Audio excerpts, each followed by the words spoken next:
Welcome back. BRICS Plus commands massive population, economic weight and resource power.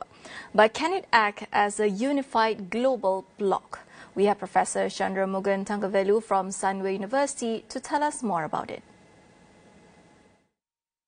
So fairly, the current BRICS Plus controls around, I believe, 45% of the population. With China and India, you already know, they control a large proportion of the population. GDP, I think around 35%.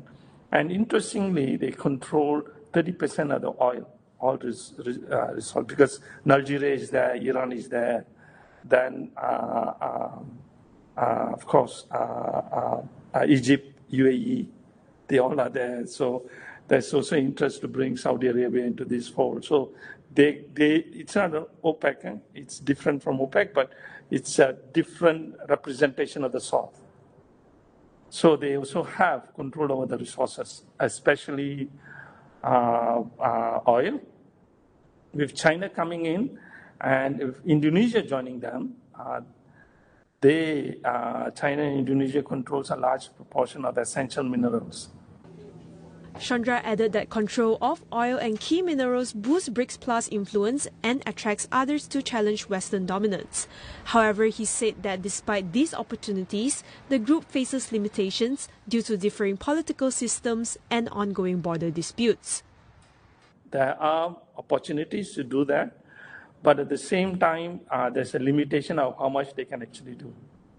Because of fragmented, they have very different political system, different political agenda, and even there are border skirmishes within India, China, and also Russia. But having said that, the geopolitics is not a concrete harmonized geopolitics, but fairly they can see the interests of the US as something interest of the West, driving them in a more coherent manner to deal with that, like the reciprocal tariff and so on. So they can emerge as a bloc, but how much of that bloc can a lot of economic growth, trade and integration, and how much of that will allow for investment yet to be seen. Because the formation is more geopolitics rather than a geoeconomics. Whereas ASEAN was formed on a geoeconomics framework than the geopolitical framework.